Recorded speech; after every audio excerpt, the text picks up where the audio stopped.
So I was in the backyard, and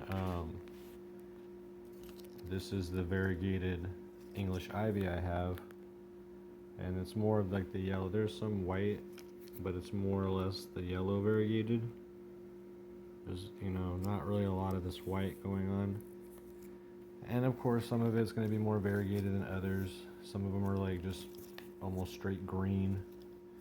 So here's a regular English ivy.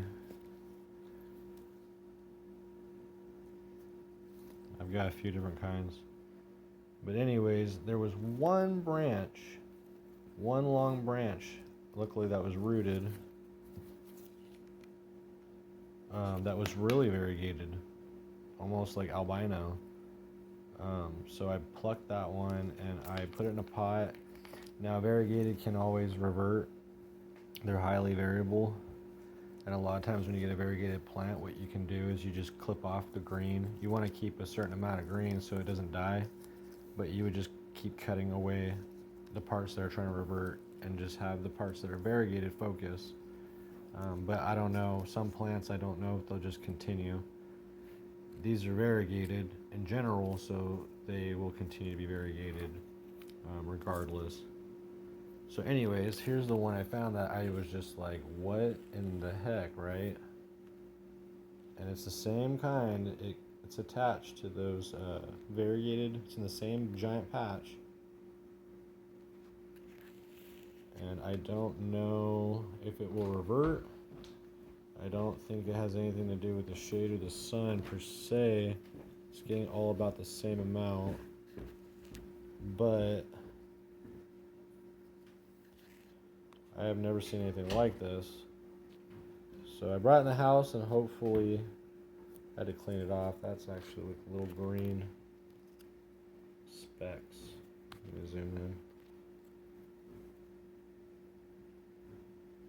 So I brought it in the house and hopefully it will stay like this and not revert, to even this. But look at how much of an extreme difference of a jump that is. So I'm hoping that this is a sport mutation and that something happened where this one's just completely different now genetically and it continues to do this. So I'll keep everyone updated. And yeah, I'm gonna propagate this if it is. But I mean, look at all these leaves. They're like, that's a pretty good count.